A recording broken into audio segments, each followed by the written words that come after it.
Edale enkulu ingxabano enkulumo kaMvangeli uSbu Sikhakhane ey'nkundleni zokuxhumana ngokuthi ethi idlozi isiqalekiso se-South Africa. Ubesebala kanye nazo iy'nyanga imbala. Enye nje yamakhomenti ize yathi, umuntu akenze lokhu kumsebenzelayo bayeke ukulawula abanye abantu. La emhlabeni akekho wazi iqiniso but sisebenzisa lokhu okusisebenzelayo. Mhla sifa asazi kokwenzakalani. Bengicela-ke mlaleli uthokozeleke nansi ividiyo elandelayo ebese ushiya ikhomenti ukuthi ngabe uthini owakho umbono ngale nkulumo.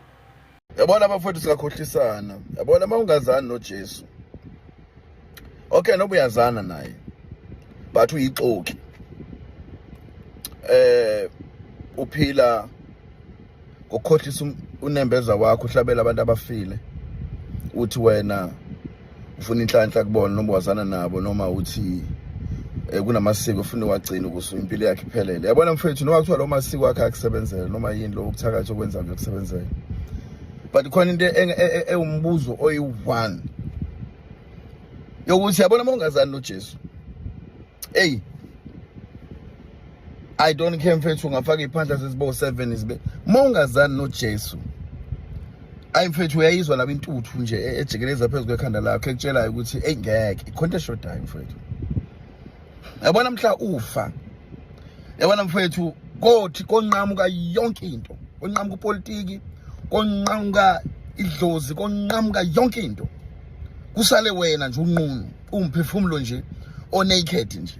And mawungazani noJesu mfethu, mfethu neshwa mfethu. Noma ungaze ujabule emhlabeni uthokoze ube yonke into, ube lesbian, ube isitabane, ube isidakwa. Ube yonke into emhlabeni ejabulisa inkanuko yakhe. Yabo mawungazani noJesu. Mfethu, I'm telling you, mhla ufa, it will be a miserable, horrible, and angazi into engachazeki. Akona ukusabisa lo sikushoyo. Uyabona njenga wafika ngeinhlungu zomuntu esifazane la emhlabeni, uyohamba ngeinhlungu zokufa. Impilo yomuntu eyinhlungu efika inhlungu yakhala mawuzalwa, baze bakuspenge esibhedlela bangakhala because ufuna ukukhala isoni. Uzezweni lokukhala losizi. And masufa futhi uyokukhala. And noma uyofela wopha umbhedle wesiphi isibhedlela mhla ufa. Ukuhlakanipha kwakho phela kwakho uqhopholo bakho bonke bophela. Kusala into naked eyafika isidumbe eyofika isidumbu. Kofa into eyazalwa ingenalutho la emhlabeni. Nje rank yonke la emhlabeni onayo uyoyishiya nje lo rank engathi awukazi ube nayo. Yodwa yokukhulumela. Do you know God? There is one thing yokukhulumela. Uyamazi uNkulunkulu. Hayi ngedlozi lomsangano isitshela ngawo la nenyanga zene eziphaphayo lezi seyixabana zodwa manje because lento yazo iqalekisiwe, lento yazi yanuka, ayinathixo.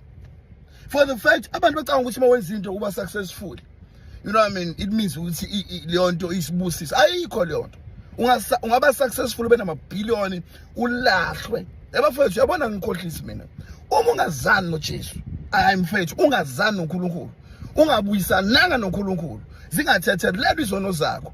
Hayi mfana wami uyohamba ngiyakutshela mkhulu noma ungagqoka isivathu noma ugqoka umjiva noma ungabe ukana kanto yelo noma ungaba yini, if ugqoka isiphandla ukhonsult abantu abafile, wena uphila impilo engenako ukusaba uNkulunkulu, wenza noma yini. iBhayibheli uthi incwadi yabelungu, believe me you, uyabona mhla ukukhamisa ukhipha umphefumulo kokugcina ukuthi you were mistaken. You were mistaken, the degree yakho you were mistaken, nenyanga yakho you were mistaken. This is the only right thing. This is the only thing othi mawenza uzwe ukuthi uma ukhula uNkulunkulu ngempela. Umoya engcwele is the only spirit othi uma uconsult yona uzwe ukuthi icorrect inembeza yakhe ikhethethelele abantu. Lapha kulento zama consultation emoya ama demon le akazuze kuthiwe inyanga ikutshela ukuthi hamba uvuma izono, inyanga ikutshela ukuthi hamba ohla whatever thing yokubuyisana noNkulunkulu. Lento kaJesu is serious. You know what I mean? Bangakutshela Africanism, amademoni, like iBhayibheli labhalwa la discover asinandaba nalokho. Lo 1% walokho othi buyisana noNkulunkulu ngoKristu Jesu. Sikhuluma ngalo 1%. Awukuyekele lokho ukuthi kwencwadi ezathola ku Dead Sea. Ngalo 1% othi buyisana noNkulunkulu ngoKristu Jesu. Othi unless uzalwe kabusha ngeke uzubona umbuso kaNkulunkulu. Lo 1% ke lokuphendwa ngawo uyodwanguza in the region of the dead, uyodwanguza ungenamehlo. Uhamba uyisipoki for life. Uthwele leziphandla zakho lezi, uthwele bonke labo uNkulunkulu bala emhlabeni laba enabeni batusa litho Shembe litho Mohammed, nithwele yonke lento le engasilele enganisi indawo. Niphila impilo yobudevil, nidemanda i-freedom yesono because ningafuni ukusindisa. Yabona ungasindisekwe.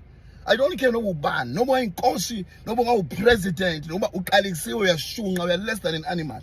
Isilwane siyamazi uThixo. Kuyithu lami lapha inyoni zanyuka because siyamazi uThixo, indlovu zenyuka intaba, zizwa amathayi zenyuka. Zonke ifebe nama-prostitute laphana afa. Same thing up to today. Umuntu udazi inkani, ufuna isonto lokucasha ukuze uNkulunkulu athi, hey, I'm warning you. This is not a joke. It's not a joke. Uma sekubalwa ama-second before ufe umshini usukuphamba esibhedlela. It's not a joke. Usuphefumula ngamakhala. Igazi lakho liphuma ngamakhala. It's not a joke. When you breathe the last breath, you will remember me. Your days are numbered. Your days are few kulo mhlaba wesona. Akona ekhakini la. Akona uzofela kule ndawo nekhabonyoko la. La indawo yegazi yokufa. There is a bullet with your name. Kunombhedle wesibhedlela with your name. Kunebhokisi lomncwabo with your name on it. So please wake up from this nonsense and repent while insuku zakho zisabalwa. While iBhayibheli walithathwa namhlanje. Ngegazi kaJesu I challenge you. iBhayibheli we persuade men ngokuba sasulaka kaNkulunkulu. Ayizunisiza yonke le nonsense le.